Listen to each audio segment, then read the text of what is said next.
Halo, kembali lagi bertemu dengan saya, David Kurniawan Adi Pratama, dengan NIM 012043 dari kelas B, Prodi BCKR 2020. Baik, pada kesempatan pada malam hari ini, saya akan membuat sebuah video tutorial mengenai uji one way ANOVA dengan aplikasi IPMS. Baik, seperti biasa, sebelum kita masuk ke aplikasi, saya akan menjelaskan konsep dasar dari one way ANOVA terlebih dahulu. Oke, yang pertama yaitu istilah lain one way ANOVA adalah uji ANOVA atau uji ANOVA satu faktor. Yang kedua, uji one way ANOVA berguna untuk menguji perbedaan rata-rata data lebih dari dua kelompok. Yang ketiga, persyaratan. Yang pertama ada sampel uji one way ANOVA harus dari kelompok independen. Yang kedua, variabel faktor bersifat non-metrik. Yang ketiga, data masing-masing kelompok berdistribusi normal. Dan yang terakhir, varian antar kelompok harus homogen. Berikutnya adalah langkah-langkah untuk uji one way ANOVA dengan SPSS. Yang pertama harus melakukan uji normalitas Sapir-Whorf terlebih dahulu. Kemudian apabila sudah langsung ke uji homogenitas.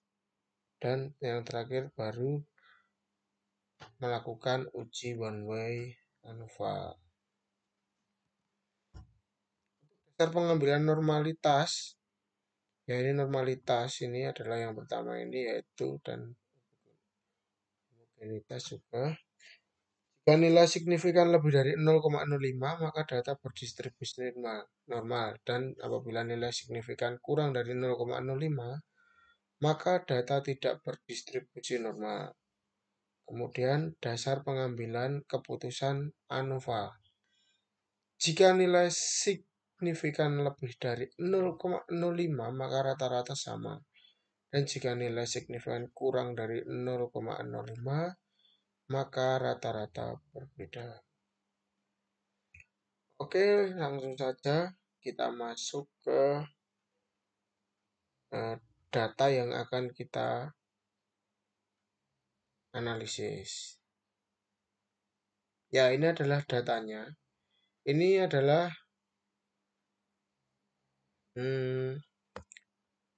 data dari penjualan sepatu running Dekasport 10 dalam waktu 10 hari.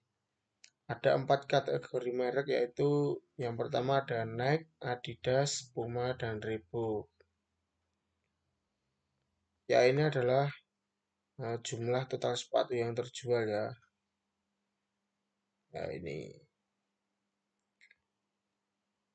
Oke, langsung saja kita menuju ke aplikasi IPM SPSS. Ya seperti biasa ini adalah tampilan dari aplikasi IPM SPSS. Ada data view, juga ada variable view. Oke, langsung saja kita memulai analisis. Yang pertama, kita klik di sini X. Langsung saja kita isi pada bagian label. Untuk desimalnya langsung kita nolkan saja ya. Pada label di sini kita klik merek. Ya teman-teman, mohon diperhatikan ini pada values ini, pada variabel X-nya. Ya muncul kolom seperti ini. Ini adalah kode atau kode dari setiap jenis sepatunya. Ya ini. Ya ini kategori ini ya teman-teman. Kategori ini. Ya ini yang saya warnai kuning. Yang saya warnai kuning ini adalah kategori mereknya. Untuk next saya beri kode 1, Adidas 2, Puma 3, dan Reebok 4. Oke, kita kembali ke aplikasi. Langsung saja kita isi ya teman-teman. Untuk yang 1, kita isi Nike. tambah. Kemudian yang kedua tadi adalah Adidas. Adidas kita tambah. Tadi apa ya teman-teman? Ya, yang ketiga tadi Puma dan Reebok 4. Oke. Yang ketiga tadi adalah Puma. Dan yang terakhir yang keempat adalah Reebok. Oke. Setelah kita klik OK, langsung saja kita juga isi pada kolom kedua ini. Kita isi variabel Y-nya. Kan dulu desimalnya. Di sini kita isi penjualan ya teman-teman. Penjualan.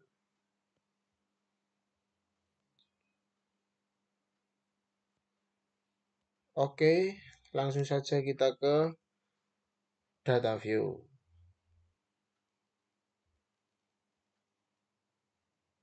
Ya, ini sudah ada variabel-variabelnya ya. Ini ada variabel X, ini variabel Y. Variabel X tadi adalah merek dan Y adalah penjualan.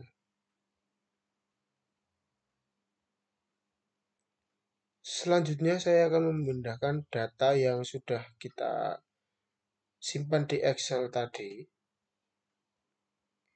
Kita pindah.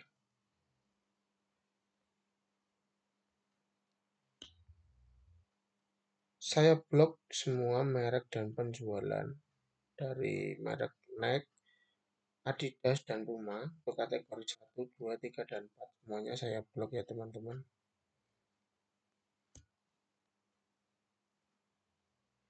Saya copy.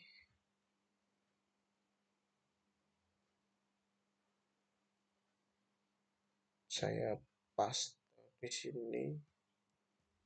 Saya paste di SPSS ya teman-teman.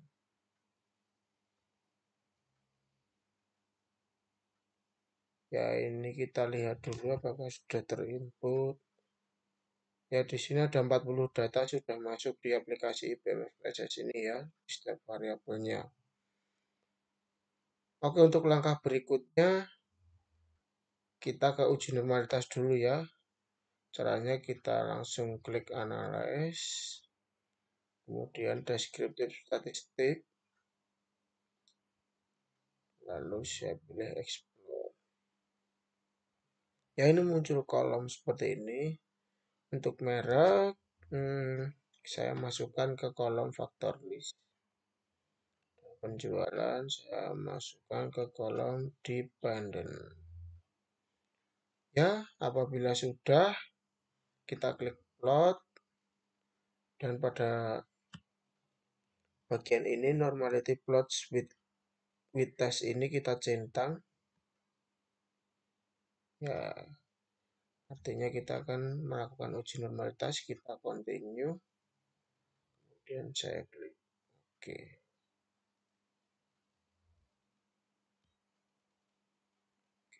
Kita tunggu terlebih dahulu. Ya, ini adalah output dari data yang sudah kita hitung tadi.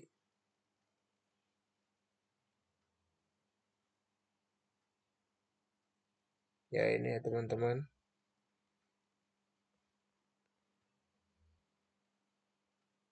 Yang pertama ini adalah deskripsi data dari variabel penelitian. Ini adalah tes normality-nya. Yang ini kita abaikan saja ya.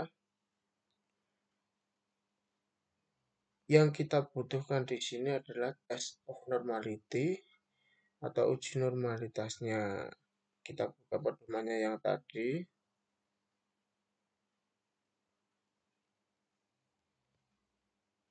Jika nilai signifikan V lebih dari 0,05, maka data berdistribusi normal. Dan jika nilai signifikan kurang dari 0,05, maka data tidak berdistribusi normal. Oke, kita kembali ke aplikasi. Yuk kita lihat ya teman-teman. Kita lihat di sini.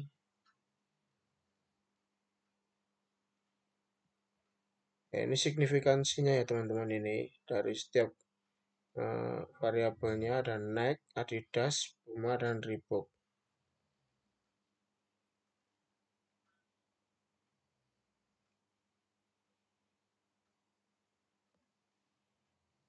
Kita lihat di sini ya, untuk variabel Nike ini di sini muncul signifikansinya adalah 0,962. Maka bisa dikatakan ya teman-teman, kita lihat di sini dari variabel Nike, Adidas, Puma, dan Reebok masing-masing signifikansinya ada 0,962, 0,987, 0,718, dan 0,573. Oke, bisa disimpulkan bahwasanya eh, data dari variabel tadi berdistribusi normal ya teman-teman, karena signifikansinya menunjukkan hasil lebih dari 0,05, maka dinyatakan data dari variabel Nike, Adidas, Puma, dan Reebok tadi berdistribusi normal.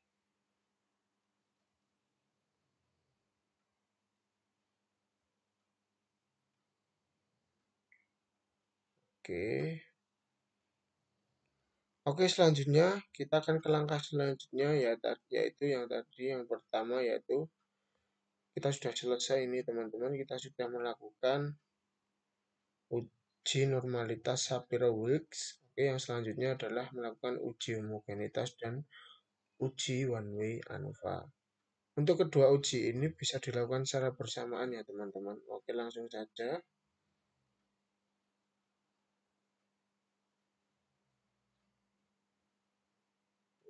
Ini plotnya. Yang kita butuhkan dari normalitas tadi adalah signifikansi dari tes normality ya teman, dari tesnya ini ya teman. Kita minimize. Oke, kita keluar.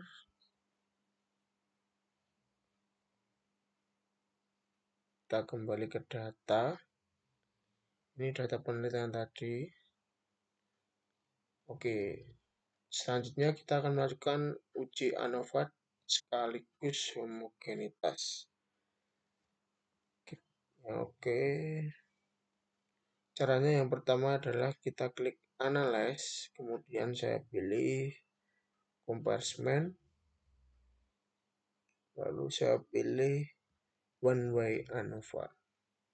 Ya, ini muncul kolom seperti ini ya teman-teman. Untuk merek kita masukkan ke kolom faktor, dan penjualan kita masukkan ke dependent list. Oke, apabila sudah, saya klik post ini ya teman-teman, ini post hook. Kemudian saya beri tanda centang pada bagian ini ya teman-teman, pada yang tengah ini 2K ini ya teman-teman, 2K. Oke, apabila sudah, kita klik continue, lalu saya pilih option, kemudian saya centang pada descriptive dan juga homogeneity of variant test. Ya, ini di option pertama dan ketiga. Oke, saya pilih continue, kemudian saya klik OK.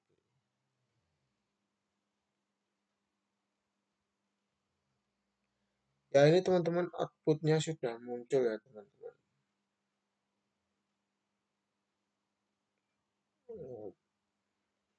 Nah, ini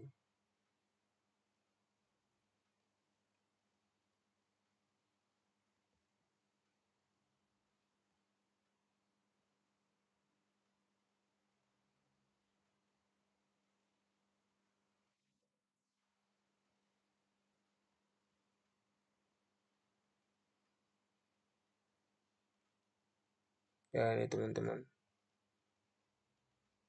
one way ANOVA ini tadi.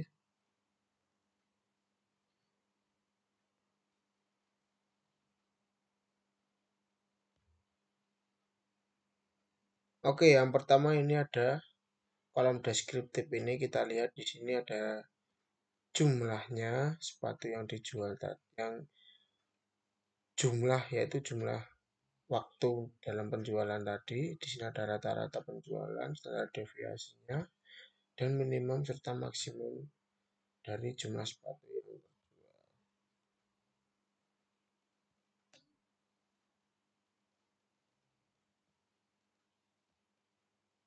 Berdasarkan output SPSS pada deskriptif, kita lihat perbedaan rata-rata penjualan dari 4 merek sepatu ini ya teman-teman.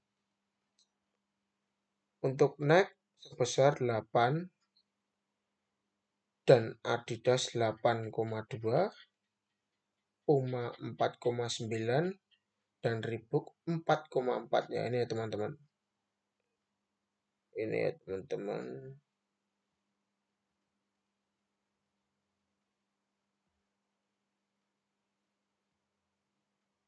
Oke. Ini ya teman-teman.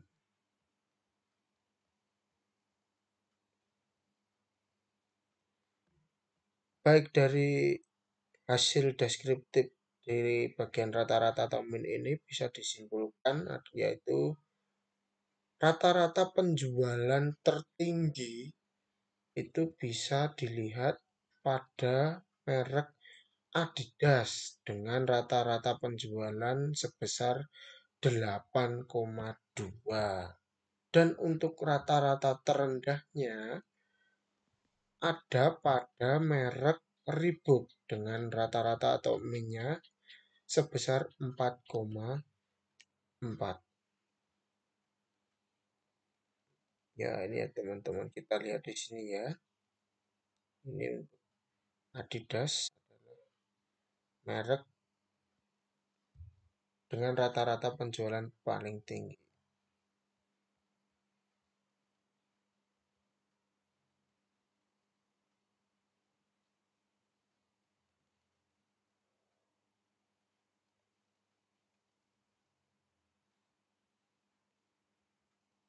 Kita lihat di sini ya teman-teman, pada tes homogeneity of variance ini, kita lihat di sini, ya ini dilihat, kita lihat signifikansinya ini,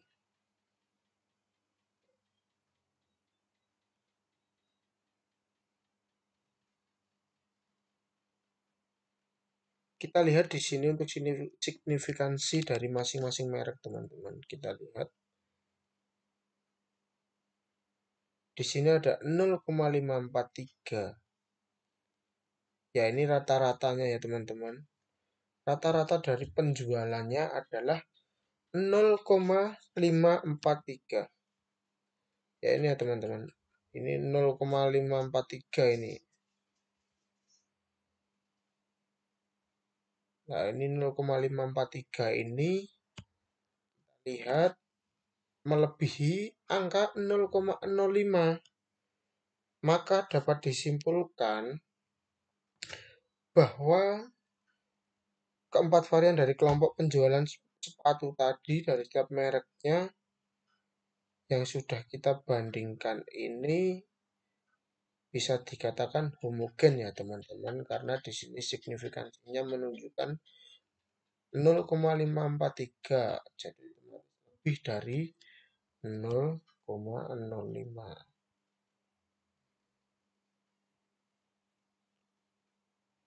Sehingga asumsi pada uji homogenitas pada one way ANOVA ini terpenuhi ya teman-teman, karena data yang sudah diuji tadi dinyatakan sama atau homogen.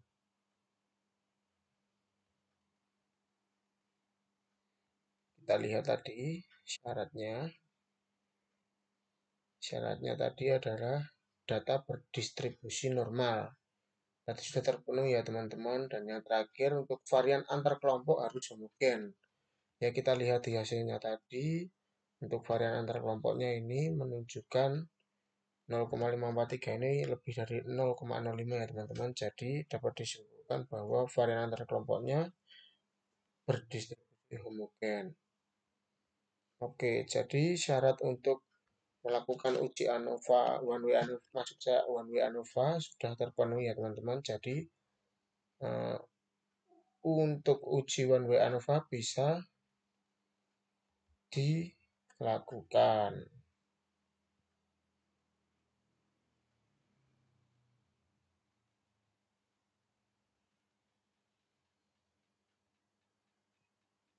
Ya ini teman-teman,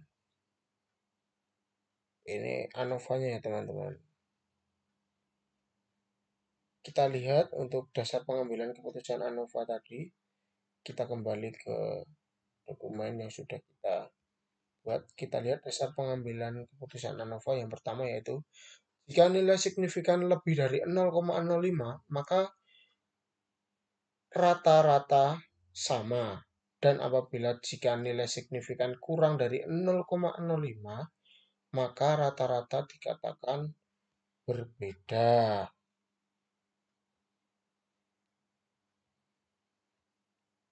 Kita lihat tadi. Kita lihat di sini pada kolom ANOVA ini kita fokus pada signifikansinya ya teman-teman. Di sini muncul angka 0,002. Berdasarkan persyaratan dapat disimpulkan bahwa signifikansi ini kurang dari 0,05. Tadi dikatakan apabila signifikansi kurang dari 0,05 maka bisa disimpulkan bahwa rata-ratanya berbeda. Ya, teman-teman. Ini ya, teman-teman.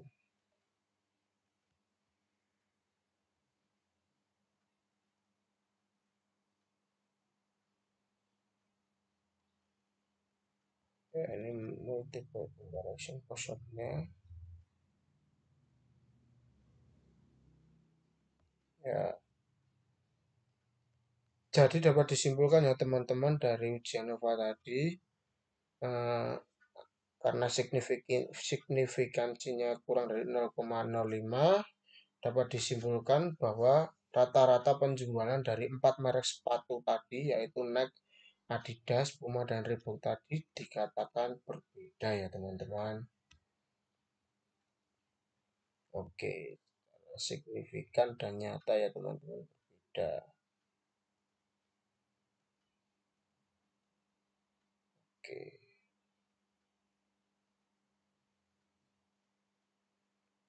Baik teman-teman, eh, itu tadi adalah uji one way ANOVA.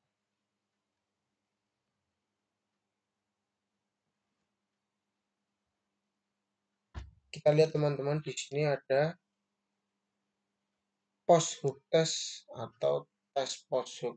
Pada bagian ini bisa menjelaskan untuk mengetahui mana eh, merek mana yang memiliki rata-rata penjualan yang sama. Kita lihat di sini ya teman-teman.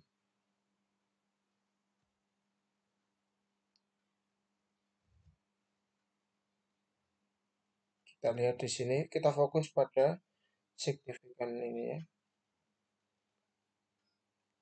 Signifikan ini bisa sebagai pedoman bagi kita untuk menentukan mana rata-rata penjualan dari setiap merek yang sama dan berbeda. Kita lihat di sini pada merek Nike dan Adidas memiliki kesamaan rata-rata yaitu 0,998. Ini ya teman-teman. Ini ya Nike ini Nike dan Adidas ini memiliki kesamaan rata-rata ya teman-teman karena di sini signifikansinya sama. Juga ini ada merek Puma dan Nike ini ya teman-teman. Puma dan Nike ini rata-rata penjualnya sama karena signifikansinya sama yaitu sebesar 0,049.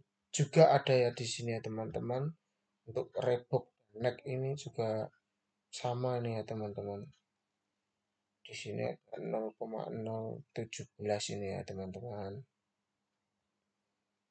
Oke, ini ada perbedaan-perbedaan untuk Puma dan Reebok. Ini adalah merek dengan rata-rata penjualan yang berbeda.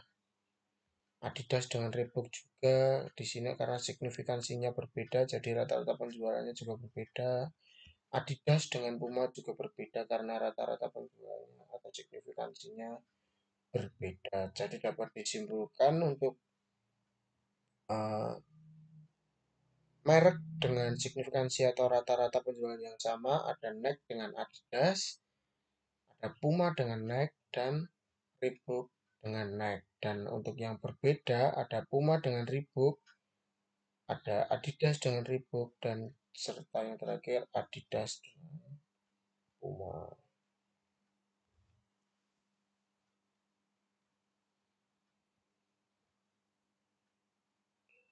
Oke, teman-teman.